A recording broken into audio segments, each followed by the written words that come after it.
Vamos a hablar efectivamente de brucela y control de brucela, pero la brucela hace parte de un complejo que se llama el complejo reproductivo bovino.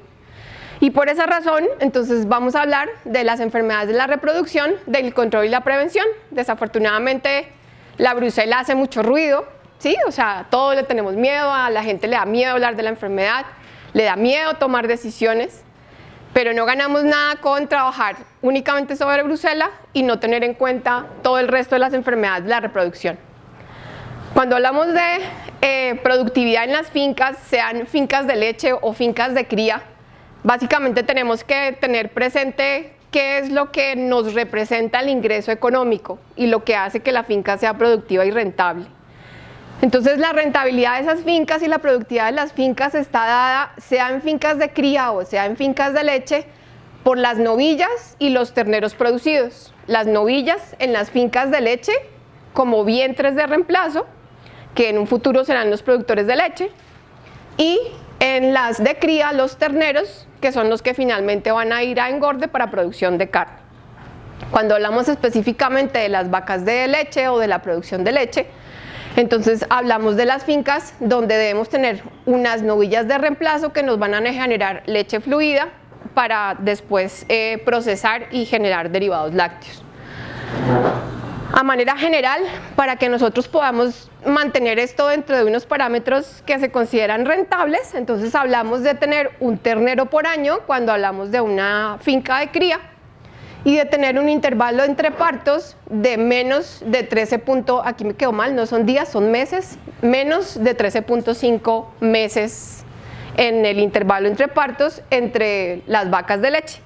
No sé si todos manejan el concepto de intervalo entre partos, pero básicamente es desde que la vaca pare hasta que vuelve a parir, que no haya más de 13.5 meses.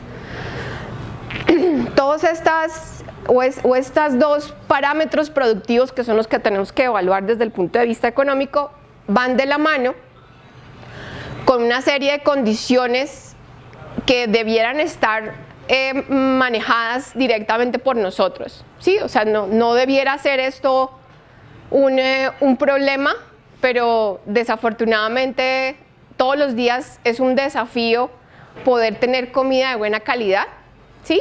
A veces es el verano, a veces son los granos caros y a más no poder, entonces apareció guerra en Ucrania. Entonces siempre hay algo que nos altera la disponibilidad de alimentos, pero eso nos obliga a cada vez prepararnos para poder contar con silos y con fuentes de alimentación alternativas que no dependan únicamente del consumo de concentrados. La parte genética también va de la mano, porque en la medida en que vamos mejorando la genética de las fincas, entonces hacemos más eficiente el tiempo, ¿sí? Básicamente eso es lo que buscamos cuando trabajamos genética. Por un lado, tener animales que sean mucho más precoces, que podamos preñar más temprano, porque son animales que alcanzan peso y altura en menor tiempo, y adicional a eso que nos generen mejores producciones de leche o que tengan una mejor capacidad de ganancia diaria. El manejo entonces se nos vuelve bastante importante, porque si tenemos buenas sombras, si tenemos buenos potreros de descanso, nos va a permitir que los animales no entren en estrés, y nosotros estando en el trópico tenemos un enemigo todos los días, que es el estrés calórico. Y cuando hablamos de reproducción, el estrés calórico es uno de los principales factores que inciden en la implantación embrionaria, ¿sí? O sea, que después de que el óvulo se una con el espermatozoide, realmente se mantenga viable y logre implantarse en el útero para llegar a un parto y a una gestación efectiva. Adicional a eso, entonces entran a jugar todos los protocolos y todas las enfermedades. Dentro de esas enfermedades tenemos el complejo reproductivo bovino, que es el que vamos a revisar, pero dentro de las enfermedades no tienen que olvidar los procesos mastíticos, que generalmente van de la mano con dolor, con producción de cortisol, y pueden terminar en reabsorciones embrionarias por efecto de las mastitis. Entonces no debemos dejarlas de lado. Dentro de estas mismas enfermedades, algunas que podemos relacionar con abortos incluyen la anaplasmosis y la tripanosomiasis, que por el efecto de la anemia y la disminución o la pérdida del animal de oxigenación del cuerpo, también termina en problemas de abortos. Entonces no hacen parte del complejo reproductivo, pero también son causales de problemas en la reproducción. Cuando vamos a hacer el análisis de los datos, entonces tenemos que tener en cuenta que esas enfermedades infecciosas nos van a generar alteraciones dentro de las fincas de dos tipos. Unas que van dirigidas a lo que nosotros vemos, ¿sí? A lo que podemos percibir, que es lo tangible, que básicamente son los abortos, los terneros nacidos débiles y las reabsorciones embrionarias. Generalmente las reabsorciones embrionarias, algunos ganaderos las conocen y las logran identificar cuando hacen chequeos reproductivos seriados. Hay otros ganaderos que no logran identificar las reabsorciones embrionarias y generalmente atribuyen los errores en los datos a que hubo un mal chequeo reproductivo. Entonces se hacen 1 o 2 chequeos reproductivos al año, aparecen animales preñados que después no van a parir, ¿sí?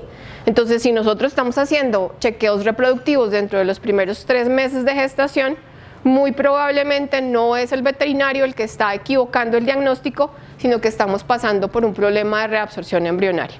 Y son muy importantes porque estas reabsorciones embrionarias representan más o menos el 25% de las pérdidas gestacionales causadas por enfermedades. Entonces es muy importante tenerlas en cuenta y no se ven, ¿sí? Porque lo único que percibe uno es que la vaca entra en celo o que no parió. ¿Y por qué son importantes? Primero, la edad del primer servicio. Los bovinos son animales que tienen una vida larga, ¿sí? No son como un pollo, como un cerdo, que hacen una retribución económica de lo que uno invierte en corto plazo. Los bovinos no, una vaca tiene que nacer, crecer, preñarse y parir. Y si somos muy efectivos, vamos a tener nuestro primer parto alrededor de los 28 o 30 meses cuando hablamos del trópico. Entonces, es muy importante que nosotros podamos tener una edad al primer servicio adecuada. Y cuando tenemos problemas de enfermedades infecciosas dentro de las fincas, uno de los parámetros que se alteran son las edades al primer parto, porque si estamos hablando de animales muy encastados en leche, nos salimos de los 14 y 16 meses para el primer servicio y se nos vuelven terneras que van a estar preñándose o que van a estar recibiendo su primer servicio entre los 20 y los 22 meses, 24 o posterior. Y si tenemos animales muy cebuinos, entonces lo mismo, en lugar de tener primeros servicios entre los 20 y 24 meses, se nos van a convertir en servicios que van a empezar a llegar entre los 30 y 36 meses. Y aunque uno no percibe el costo de la alimentación, si ustedes un día de estos se sientan y sacan cuentas de qué les cuesta tener un potrero sin malezas, bien fertilizado, bien enraizado, y lo multiplican por los 36 meses, pues va a ser un costo bastante alto si el animal solamente está comiendo y no lo retribuye de alguna manera. De ahí entramos a las montas por concepción, que básicamente es la cantidad de servicios que necesita una hembra para poder preñarse. Idealmente las montas por concepción debieran estar en promedio más o menos en 1.8 montas por concepción, pero cuando empezamos a tener problemas de enfermedades reproductivas, estas montas por concepción se nos convierten en 3, 4, 5 servicios por animal para poderlo preñar. Entonces también tiene un costo de tiempo y un costo de pajilla o de desgaste del toro dentro de las fincas. Y el otro parámetro importante pues son los días abiertos. Entonces yo cuando hablo de vacas de leche necesito que sean vacas que estén preñadas y dando leche, ¿sí? No es rentable una vaca que esté dando leche y que no esté preñada, ¿sí? Tienen que ir siempre de la mano. Y tratar de que el periodo seco sea de una vaca especializada en leche y pura en razas lecheras, o una vaca de las que consideramos de ganadería tropical, o sea, las que ya están encastadas con ganados cebuinos especializados, deben mantener unos periodos secos que no sean de más de 2 o 3 meses, dependiendo de la raza de la que estemos hablando, para poder mantener la meta de días abiertos de 13.5 meses entre un parto y el otro. Básicamente, ¿cómo logramos analizar esto? Pues llevando datos, ¿sí? Si alguno tiene la capacidad de poder tener algún programa de manejo de datos, pues muy bueno, pero igualmente si no tienen el chance de manejar un programa, lo pueden llevar en tablas de Excel y eso les va a dar muchísima información y lo mismo le va a permitir a los veterinarios que les dan servicio poder darles recomendaciones un poco más adecuadas. Entonces ya entrando en la parte de enfermedades infecciosas, entonces lo que se ha observado en el tiempo es que el 50% de las pérdidas de las gestaciones se dan en estos primeros 60 a 90 días. Por eso se consideran reabsorciones embrionarias. Sí, o sea, ustedes no las pueden ver porque no hay una eliminación de placentas o no hay una eliminación de feto. Entonces, de esas pérdidas embrionarias, abortos o de esas pérdidas de preñez, el 50% se ubica acá. Y de ese 50%, el 50% está en los primeros 45 días. Y todo es por efecto infeccioso. De ahí viene un pequeño porcentaje que se presenta después de los 90 días y que ya se considera un aborto. Y que ustedes, cuando se presenta, ustedes ya ven un producto, ¿sí? Ven un feto o ven unas placentas, ven una momia, ven una deformación, pero ven que la vaca botó algo, ¿sí? ¿Cuáles son entonces algunas de las infecciones que tenemos que tener presentes acá? Bueno, entrando un poco en la parte económica antes de la revisión de las enfermedades, entonces un aborto puede llegar a costar alrededor de unos $43 según la etapa de la gestación, sin tener en cuenta el consumo de alimento, únicamente por el costo del aborto, por el costo de la pajilla, por el costo del servicio y por el costo del tratamiento que representa una vaca que haya abortado, ¿sí? Porque tienen que ponerle antibiótico, tienen que ponerle contractores uterinos y fuera eso tiene que recuperarse. Y si de casualidad es una vaca de leche, ustedes ya saben que cuando hay un aborto, una vaca de leche no es capaz de mantener toda la lactancia, sino que se va a secar antes de tiempo, ¿sí? Entonces, por eso tiene un costo de producción adicional. Un costo de fertilidad perdido está alrededor de 1.92 a 2.62 dólares. Eso básicamente es el costo del consumo de alimento. Sí, o sea, una vaca que se abre en días, yo tengo que empezar a multiplicar cuántos días está entre que se va a volver a preñar, desde que pare, para ver cuánto estoy dejando de percibir por el costo de mantenimiento de esa vaca.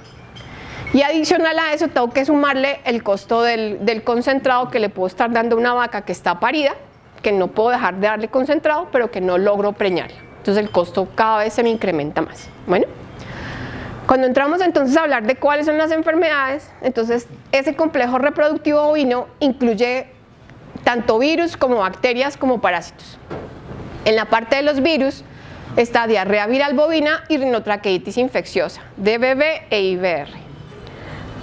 Son virus que son intracelulares y que desafortunadamente a nivel mundial se han convertido en endémicos y que de repente durante mucho tiempo uno decía, pero yo no lo tengo en la finca, pero si yo hago una prueba fijo sí está, porque al ser virus tiene una capacidad de contagio muy fácil, ¿sí? Es casi que es vía aerógena.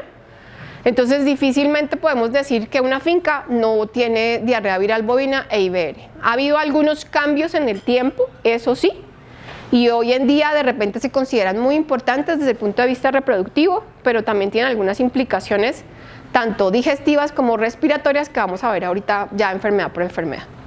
Dentro de las bacterias está la brucelosis, que se convierte en una enfermedad muy importante porque de todo el complejo reproductivo bovino es la única que es de declaración obligatoria y que obliga al sacrificio. Entonces, al ser la única que es de declaración obligatoria y que obliga al sacrificio, entonces como que es la única a la que uno le presta atención, ¿sí? Es como que la única que le parece importante. Pero si yo tengo un cuadro de diarrea viral bovina en la finca y estoy en proceso de erradicación de brucelosis, no estoy haciendo absolutamente nada porque la diarrea viral bovina, su principal impacto dentro de las fincas es la inmunosupresión. Entonces, si yo tengo una inmunosupresión y un cuadro de brucelosis activo, por más vacuna que ponga, no voy a lograr la erradicación a corto plazo, porque el animal no está en capacidad de responder inmunológicamente a las vacunas. Cuando hablamos de leptospirosis, entonces es otra de las bacterias. En leptospirosis hay que tener en cuenta dos factores, y es que las leptospiras están divididas bueno, las leptospiras son alrededor de 200 leptospiras diferentes. Desde el punto de vista de ganadería nos interesan 5, 4 que se consideran oportunistas y una que es realmente la leptospira del bovino, y es a la que debemos prestarle como un poco más de atención para evitar la infección de animal a animal. La campylobacteriosis, que se conocía antiguamente, hoy en día vibriosis, también esta específicamente es de transmisión por monta, ¿sí? Pero tiene cura. Sí, o sea, si yo la detecto y tengo abortos o tengo problemas reproductivos por campylobacteriosis o vibriosis, que se llama ahora, a través de un tratamiento por lavados vaginales con antibiótico, puedo recuperar los animales y lavados prepuciales. Y cuando hablamos de parasitarias, entonces entran a jugar la neospora y las tricomonas. De todo esto, la única con la que no podemos hacer absolutamente nada es con la neospora. La neospora es un parásito que es del perro y el bovino es un huésped, no es intermediario, es un huésped errante, o sea, es un huésped accidental. Y entonces, al ser un huésped accidental, la neospora entra, genera el aborto, pero ahí se queda, no hay chance de eliminación. Durante muchos años, hace ya varios, se habló de vacuna, había una vacuna para la neospora, pero ya no hay vacuna disponible en el mercado, en muchos mercados, pues, o sea, Brasil, Estados Unidos, Canadá, ya no hay la vacuna disponible. Esto es más por los manejos sanitarios que están llevándose de las fincas, los controles de bioseguridad, entonces como que dejó de ser relevante el uso de la vacuna, pero para nosotros sigue siendo relevante las infecciones por neospora, y una vaca por neospora definitivamente va a descarte, no hay nada que hacer, ¿sí? O sea, ahí no tenemos cómo influir. Vamos a empezar hablando de diarrea viral bovina. Entonces, como les decía, la diarrea viral bovina es un virus que ya se considera endémica en todo el mundo. Tenía o tiene dos formas de presentación, es un virus citopático y un virus no citopático.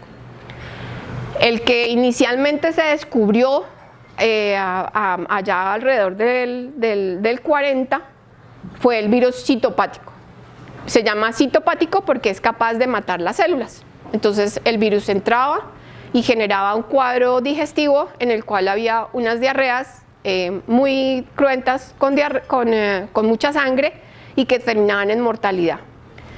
Ese virus hizo cambios en el tiempo y se volvió no citopático, o sea, ya no genera esos cuadros de diarreas tan fuertes, y se convirtió en un virus inmunosupresor y con afinidad por el sistema reproductivo. Cuando hablamos de diarrea viral bovina, entonces diarrea viral bovina tiene unas características de infección que tenemos que tener en cuenta para poder tomar decisiones de control dentro de las fincas. Entonces la diarrea viral bovina puede infectar al animal gestante en cualquier momento de la gestación, sea en el primer trimestre o en los últimos 2 trimestres. ¿Qué característica tiene? Cuando se infecta en el primer trimestre, los terneros que se infectan, hay 2 posibilidades: o una reabsorción embrionaria, ¿sí? O sea, se pierde la gestación, o el virus es capaz de unirse al material genético del ternero. El reconocimiento del ternero como individuo generalmente pasa entre los 90 y 120 días posimplantación.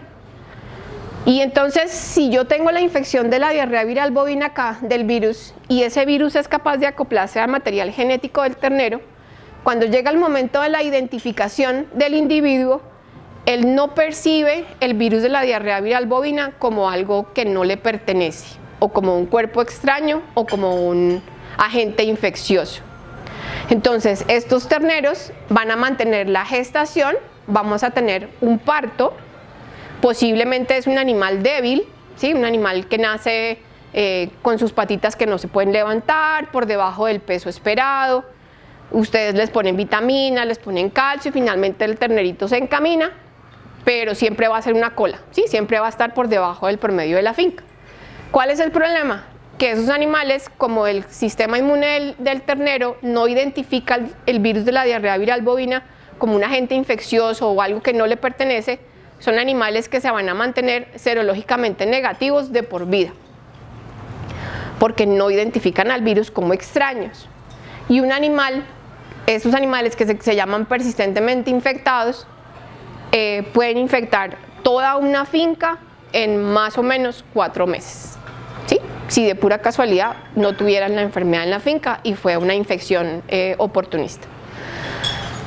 Cuando la infección ocurre después del día 90 a 120, entonces la infección se llama congénitamente, o es una infección congénita, perdón.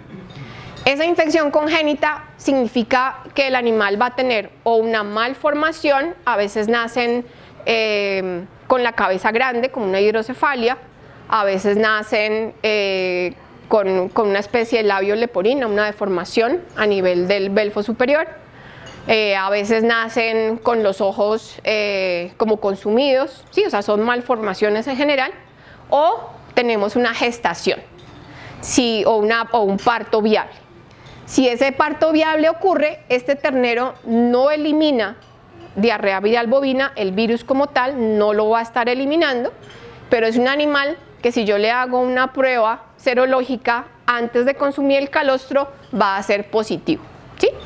Entonces, cuando nosotros hablamos de prevención de diarrea viral bovina, tenemos que tener en cuenta que sea una vacuna que me evite la presentación de persistentemente infectados por el riesgo que me representa en la infección y contagio dentro de la finca, y que me proteja contra la infección congénita, de tal manera que yo no tenga problemas de malformaciones ni de terneros débiles. Para entender un poquito lo de la inmunidad, estos terneros que se infectan dentro de los primeros 120 días no desarrollan anticuerpos, o sea, van a ser negativos de manera permanente. Los que se infectan después del día 120 van a generar anticuerpos y yo los puedo detectar mediante una prueba diagnóstica. Se vuelven entonces importantes los persistentemente infectados. Son animales serológicamente sanos, que generalmente son pequeños y débiles, y son los principales generadores de infección dentro de las fincas. En la infección congénita, entonces tengo deformaciones, puedo tener daños foliculares, que aquí es donde empieza a ser importante para las hembras, y generalmente hay inmunosupresión. ¿Por qué es importante la inmunosupresión? Porque el sistema inmunológico todo el tiempo va a estar distraído tratando de controlar el virus de la diarrea viral bovina y va a estar descuidando el resto de infecciones en las que pueda estar el animal en contacto. Por eso les decía, si yo quiero montar un programa de erradicación de brucela, pero tengo diarrea viral bovina, pues no estoy haciendo nada, ¿sí? No significa que tenga que eliminar los animales que tengan diarrea viral bovina, pero sí me obliga a tomar decisiones sobre el manejo de la enfermedad. La inmunosupresión, entonces, me va a desarrollar cualquier tipo de enfermedad: anaplasmosis, babesiosis, brucela, leptospira, diarreas por E. coli en los terneros, diarreas por salmonela en los terneros. O sea, me puede hacer que el animal desencadene cualquier cosa.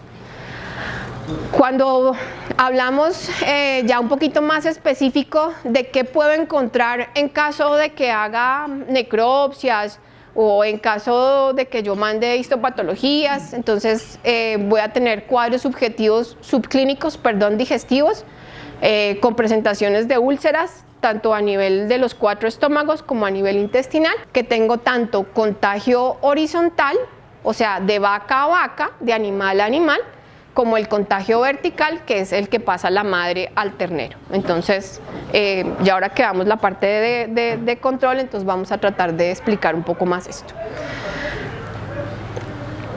Entrando un poco a IBR o rinotraqueitis infecciosa, entonces el virus de la rinotraqueitis infecciosa también fue diagnosticado o descubierto, por decirlo de alguna manera, también a principios del siglo XX. Es un virus que se caracteriza por ser un virus respiratorio, o sea, su presentación clínica es tos, moco y muerte, pero una de las condiciones de la rinotraqueitis infecciosa hoy en día, que también se considera como una enfermedad endémica, o sea, una enfermedad que está presente en todo el mundo, es que deprime las defensas de las vías respiratorias altas. Entonces, al deprimir las defensas de las vías respiratorias altas, permite que todas esas bacterias que están presentes en las vías aéreas altas y que se consideran normales, Pasteurella, Maennemias, Haemophilus somnus, se conviertan en patógenos, ¿sí? Entonces, esas bacterias solitas generalmente no generan cuadros clínicos, pero cuando hay presentación de IBR o cuando el virus está en el animal, inmunosuprime todas las vías aéreas altas y terminamos en problemas de fiebres de embarque y problemas respiratorios en animales jóvenes. Desde el punto de vista reproductivo, el IBR tiene una afinidad muy grande por el ovario. Y en el ovario se ubica generalmente sobre los cuerpos lúteos, generando necrosis de los cuerpos lúteos. Entonces, como la fisiología del virus es ubicarse sobre los cuerpos lúteos, los abortos por IBR generalmente son a partir del cuarto mes, ¿sí? Porque antes del cuarto mes el cuerpo lúteo no es el encargado al 100% de mantener la gestación, ¿sí? Entonces por eso vemos esos abortos después del segundo tercio de gestación. Puede haber inflamación ovárica en el proceso de necrosis del cuerpo lúteo y obviamente termina en aborto. Importante que el contagio es horizontal y es muy fuerte, o sea, de animal a animal, ¿sí? Cuando hablamos de IBR. También produce inmunosupresiones, pero esas inmunosupresiones se convierten en muy importantes cuando hablamos de cuadros respiratorios, como les decía. Cuando hablamos de las leptospiras, entonces la leptospira es una bacteria, ya pasando a las bacterias, es una bacteria.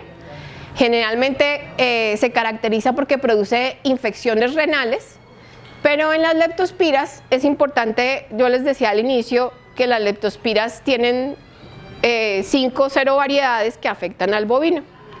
De esas variedades que afectan al bovino, entonces están estas 4, que son Pomona, Gripotifosa, Icterohemorrágica y Canícola, que son oportunistas, ¿sí? O sea, el bovino no es el huésped final de estas leptospiras.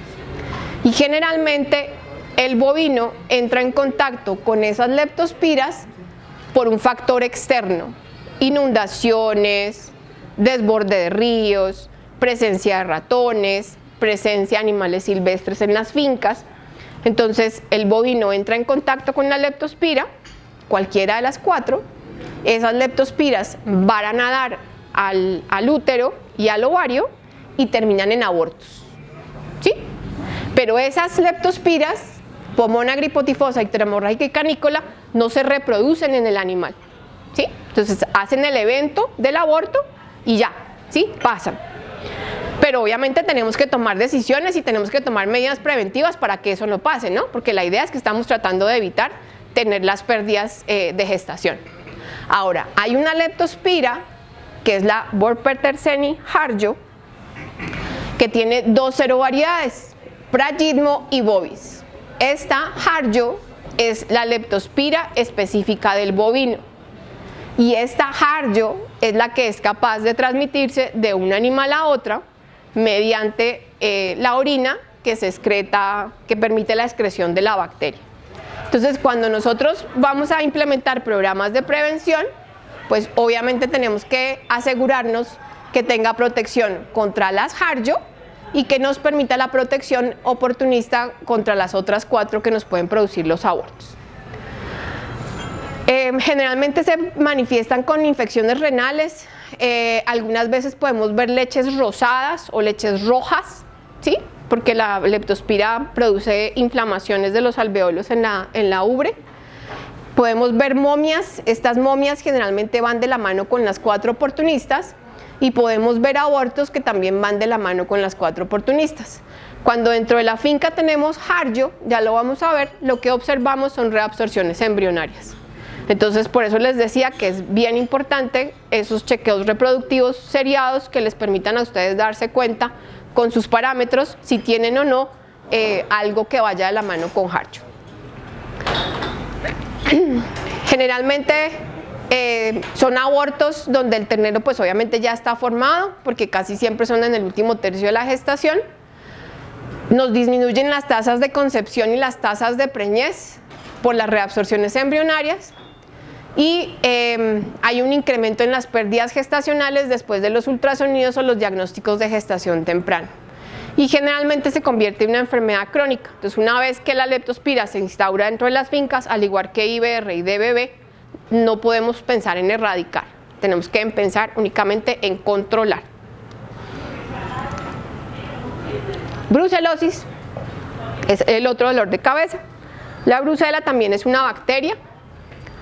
Es una bacteria que tiene una característica de fisiología que es importante para poder entenderla, y es que es una bacteria que es intracelular. Entonces, una vez que contamina el animal, no está libre en el cuerpo del animal, sino que se ubica dentro de las células linfáticas y permanece latente hasta cuando el animal está preñado.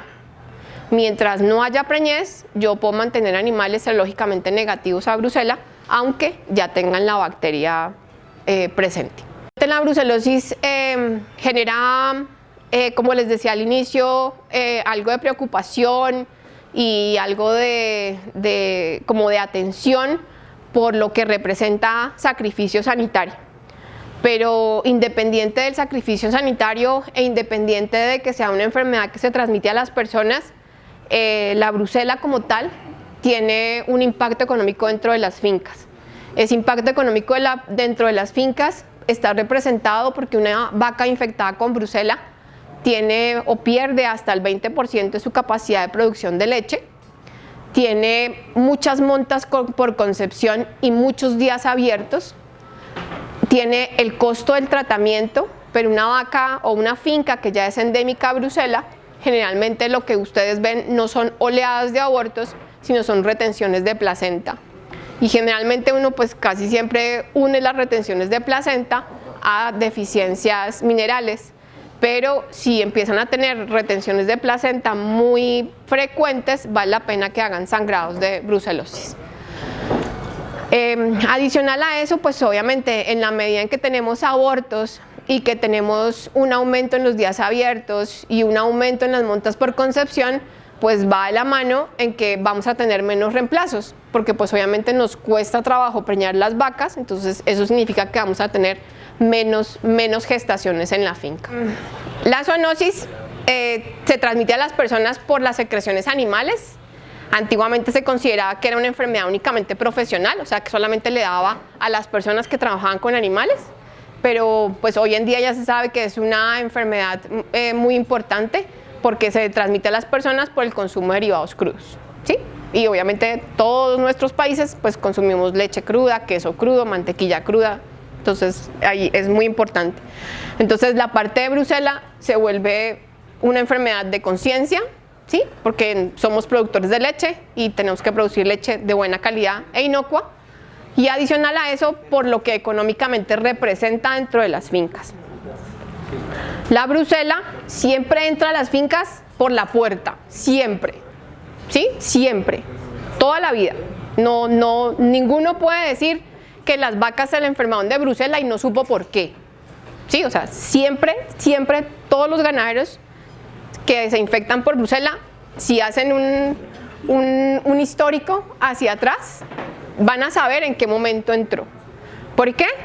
Por la fisiología que les decía de la enfermedad, ¿sí? La brucela se ubica aquí en los ganglios linfáticos y cuando la vaca se preña, la brucela migra vía linfática y vía circulatoria, se ubica aquí en la placenta y en los placentomas y termina en el aborto. ¿Por qué generalmente cuando una finca ya es positiva a brucela no tiene abortos? Porque una vez que esta brucela se movió de aquí, de los ganglios linfáticos, una vez que migró, el sistema inmunológico la detecta, ¿sí? Y entonces genera anticuerpos.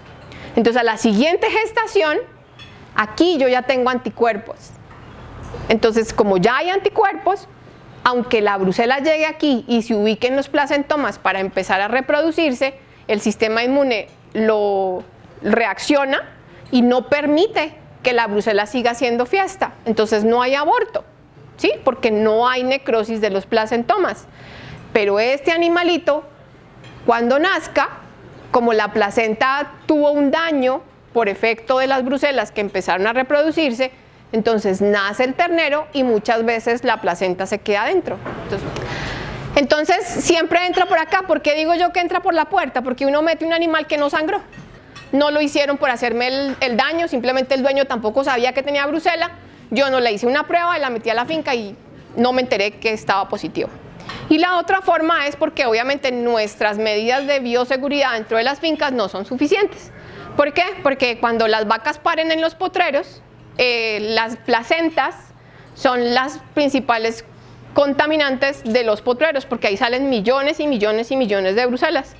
Y entonces tenemos un par de amigos que son los perros y los opilotes que pueden arrastrar las placentas y entonces pueden contaminar un área grande de la finca. Y eso es lo que a veces se nos sale de las manos. Entonces, ¿por qué digo que también depende del ganadero? Porque idealmente uno debería tener un corral de parto, ¿sí? Entonces la vaca va y para en el corral de parto, está en observación, le permite al trabajador recoger la placenta y disponer de la placenta adecuadamente para evitar que haya contagio de los vecinos y del resto de las fincas. Bueno,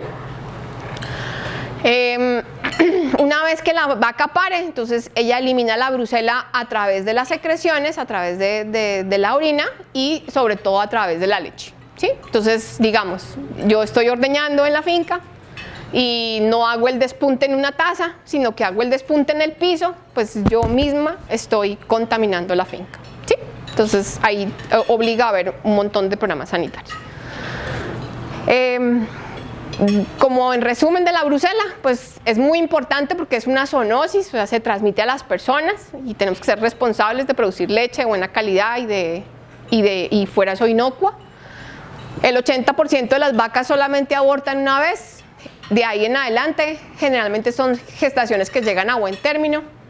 La vía de infección siempre es oral, ¿sí? O sea, la vaca entra en contacto con el ternero, o sea, con la vaca que parió, ¿sí? O sea, con las placentas, con el ternero, y en ese proceso de socialización, de conocer, entonces se infecta.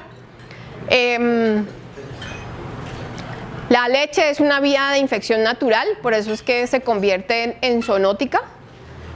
Puede ser intermitente la eliminación durante toda la lactancia, o sea, no podemos pensar que durante un periodo se elimina y en otro no, sino que no podemos controlar en qué momento se está eliminando.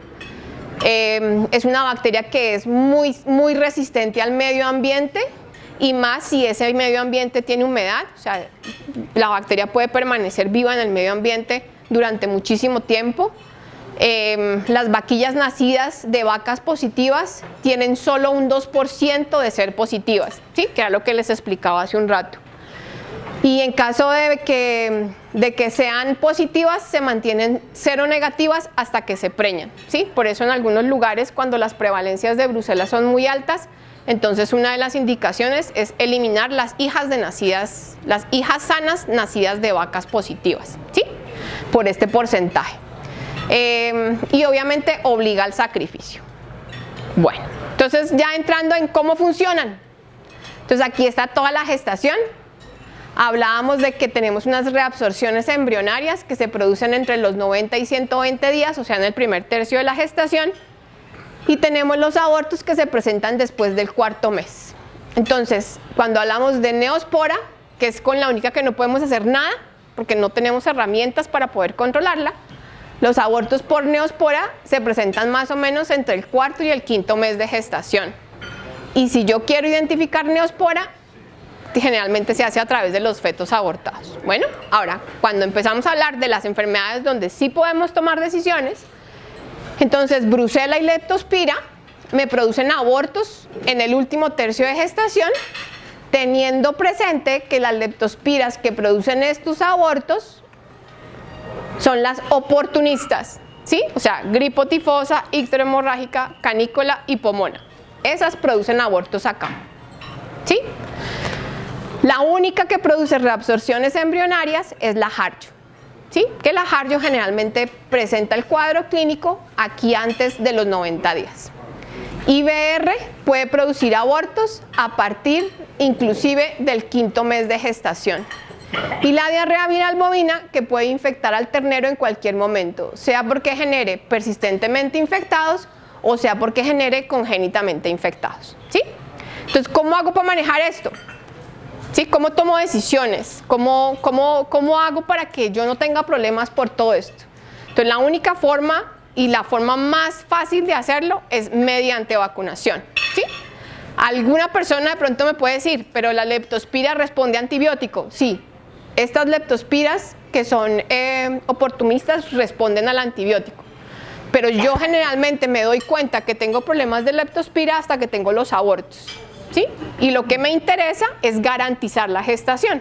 Entonces, definitivamente, la mejor alternativa es que entremos en programas sanitarios que nos permitan la vacunación y prevención de los cuadros clínicos de cada una de estas enfermedades. ¿Por qué les hago énfasis en evitar los cuadros clínicos? Porque los agentes infecciosos siempre van a estar presentes. Y el animal va a estar en contacto con el agente infeccioso, pero no va a desarrollar la enfermedad o el cuadro clínico que ese agente infeccioso representa. Cuando yo pongo una vacuna o cuando yo tengo una enfermedad en una finca y no tengo vacuna, el 100% de la población o el 95% de la población es susceptible a la enfermedad, ¿sí? Porque ninguno tiene defensas propias. Tengo un pequeño porcentaje, que puede ser alrededor del 5 o 10%, que tiene inmunidad propia o resistencia natural por X o Y motivo, ¿sí? Pero si yo no tengo vacunación y me entra la enfermedad, todos son sensibles. El objetivo de la vacunación es que yo incremente el porcentaje de la población que es resistente, ¿sí? Eso es lo que busco, ¿sí? Cuando yo pongo una vacuna, tengo que buscar que mínimo el 90% de la población quede protegido. Y como estamos hablando de que son organismos vivos, pues tenemos un pequeño porcentaje que pueden considerarse susceptibles, ¿sí? Que no responden a la vacuna. O de repente no que no responden a la vacuna, sino que me obligan a colocar refuerzos, como es el caso de la brucela, ¿sí? La brucela, como bacteria, si yo pongo una sola vacuna, solo garantizo protección en el 65% de la población.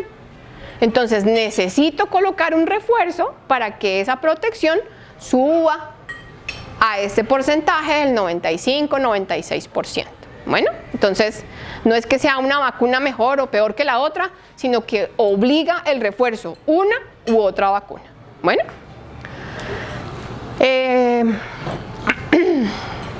cuando hablamos de vacunación, entonces, ¿qué requerimientos tenemos que tener en cuenta para esa vacunación?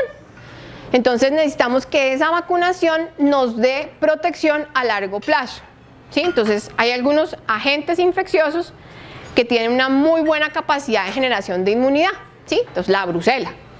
La brucela, una vez que ha sido reforzada, me puede garantizar la inmunidad hasta por 3, 4 o 5 años, dependiendo de la prevalencia de la enfermedad en la finca. Pero hay unas que son de muy mala capacidad inmunológica, como son las leptospiras, ¿sí? Las leptospiras no conservan la inmunidad a largo plazo. Tiene uno que estarlas desafiando constantemente para mantener los títulos protectivos. Asegurar que la protección se mantenga durante toda la gestación, ¿sí? O sea, ya vimos que toda la gestación está expuesta a uno u otro agente infeccioso. Entonces, cuando pongo las vacunas, tengo que garantizar que los 9 meses de la gestación esté el producto protegido para que yo no tenga ni reabsorciones ni abortos. La idea es que tenga respuestas rápidas con menos manejos, ¿sí? O sea, que no tenga que hacer dosificaciones y dosificaciones y dosificaciones para poder lograr el título protectivo, sino que con 1 o 2 vacunas yo ya tenga ese título protectivo. Adicional a eso, que sean capaces de mantener los títulos altos durante todos los refuerzos. Sí, hay algunas, cuando ustedes empiezan a colocar sus vacunas, tienen que estar seguros que esos refuerzos anuales realmente les den las defensas que necesitan. Adicional a eso, que sea una inmunidad específica frente al desafío de campo. ¿Por qué es importante esto? Por ejemplo, en el caso de las Harjo, ¿sí? Si yo pongo una vacuna que solamente tiene Pomona, gripotifosa, icterohemorrágica y canícola, la Harjo, que es la que me interesa, no va a tener inmunidad y entonces esa, que es la que se transmite de animal a animal, se va a mantener activa dentro de la finca y me va a estar generando reabsorciones embrionarias permanentes. Dentro de nuestro portafolio de MCD Entonces tenemos una serie de vacunas que nos ayudan a proteger contra todas las enfermedades del complejo reproductivo bovino. Entonces, ¿qué tenemos? Nosotros tenemos Bovilis Vista 5L5, que es la vacuna que cubre todo el complejo viral y toda la parte de las leptospiras. Y tenemos la RB51 o Bovilis RB51, que es nuestra vacuna para brucela. La idea es que ustedes establezcan un programa sanitario dentro de las fincas. Idealmente, cada finca debiera tener un protocolo sanitario de acuerdo a la necesidad de la finca. Eso es lo ideal. Pero muchas veces como que no contamos con la asesoría permanente que nos permita tener un protocolo sanitario a la medida. Entonces nos toca trabajar con protocolos sanitarios como generalizados, pero que nos generen una respuesta. Cuando hablamos de la Bovilis Vista 5L5, entonces tenemos que es una vacuna que tiene todos los virus vivos modificados. Sí, o sea, son virus vivos atenuados, que incluye IBR y DBV como parte del complejo reproductivo bovino, e incluye PI3, que es para influenza 3, y VRSB, que es virus sincitial bovino, como parte del complejo respiratorio bovino. Dentro de las bacterinas, entonces incluye todas las leptospiras, Pomona, Gripotifosa y Calícola icteromorrágica como oportunistas, y me incluye la protección contra Harjo tanto para Bovilis como para Pragitmo, ¿sí? O sea, me cubre las dos variedades importantes de leptospira en el bovino. La vacuna viene en frasquitos de 10 dosis, por ser una vacuna viva, viniliofilizada, o sea, en polvo. Es una vacuna que necesita reconstituirse al momento de la aplicación, y la dosis son 2 ml por vía subcutánea. La vacuna, siendo una vacuna viva, no afecta la producción, ¿sí? O sea, no produce cuadros febriles altos que hagan que me baja la producción de leche, ni produce inflamación en el punto de aplicación, entonces no hay dolor tampoco para que haya disminución de la producción. La vacuna trae PI3 y virus sincitial bovino vivos, ¿sí?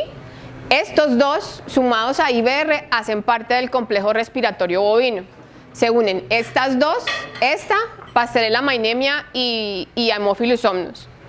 Algunos terneros, por condiciones climáticas, por condiciones de manejo, hacen cuadros respiratorios estando jóvenes, muy fuertes, con mortalidades o inclusive con retrasos en el crecimiento.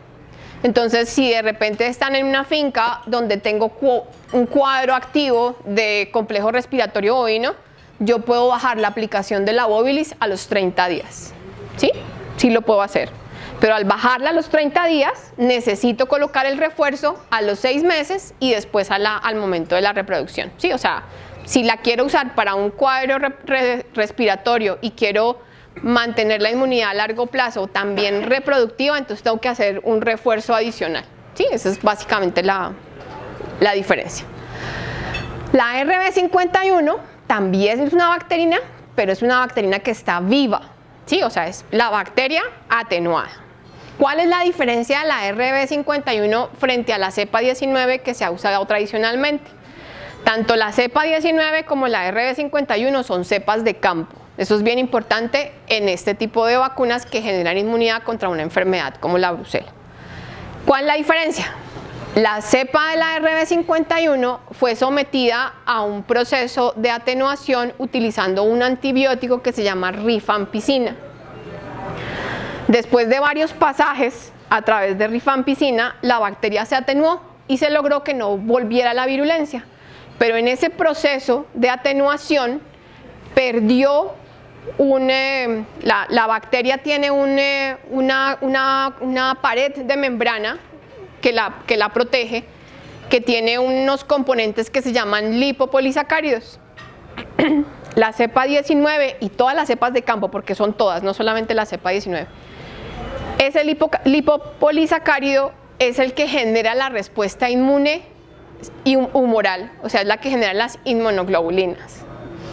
Entonces, ese mismo lipopolisacárido es el que se utiliza para las pruebas diagnósticas, ¿sí? para identificar los anticuerpos contra la brucela. La RB51, por efecto de los pasajes, perdió el lipopolisacárido, ¿sí? Entonces pasó de ser una cepa lisa y se convirtió en una cepa rugosa.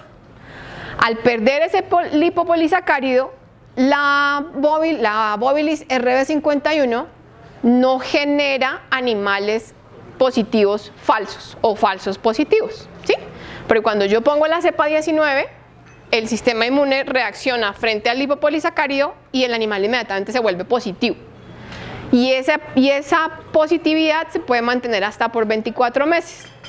Y si yo estoy hablando de que le estoy poniendo a la ternera la vacuna a los 6 meses y hasta después de los 24 voy a ver si esa ternera estuvo expuesta a la brucela, pues obviamente no me permite tomar decisiones dentro de la finca.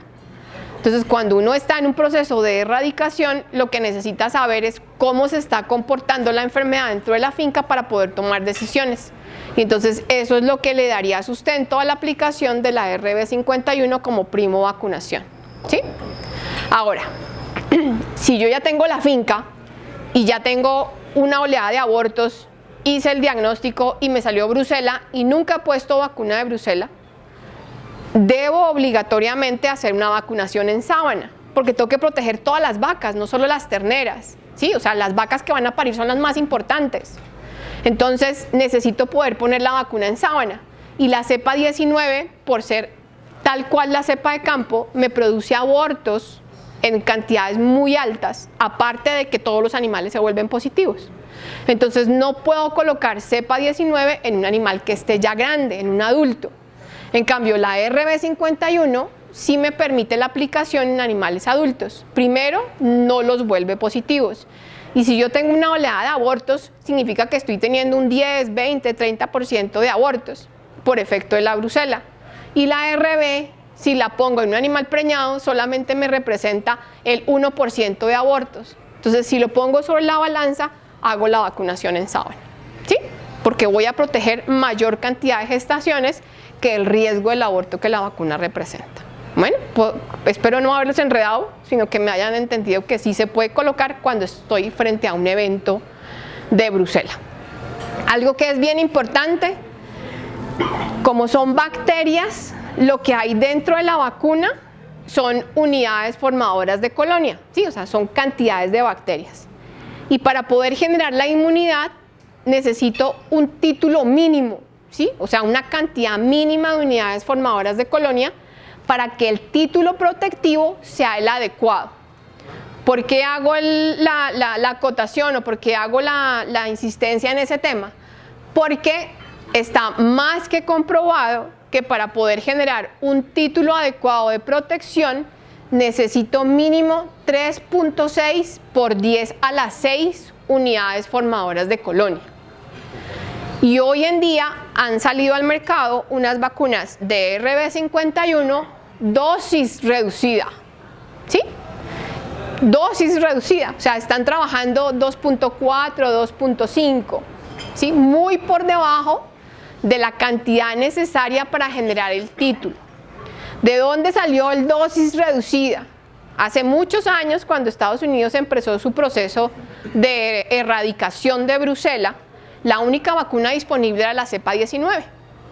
Entonces ellos empezaron a hacer pruebas con cepa 19 buscando que se pudiera usar la cepa 19 como refuerzo en algún momento durante la vida del bovino, para poder garantizar un título alto durante toda la vida útil de los animales. Y entonces empezaron a trabajar dosis reducidas. De repente alguna vez escuchó que hubo una que era ocular, ¿sí? Para ver si de repente al trabajar dosis reducida o esas dosis oculares no se volvía positivo el sistema inmune. Desafortunadamente, por la característica de la cepa 19, que es exactamente igual a la cepa de campo y que tiene el lipopolisacárido en la pared, cualquier cantidad de cepa 19, sea reducida o sea intraocular, inmediatamente vuelve positivo el sistema inmunológico. Posibilidad de utilizar refuerzos con cepa 19. De allá salió la dosis reducida.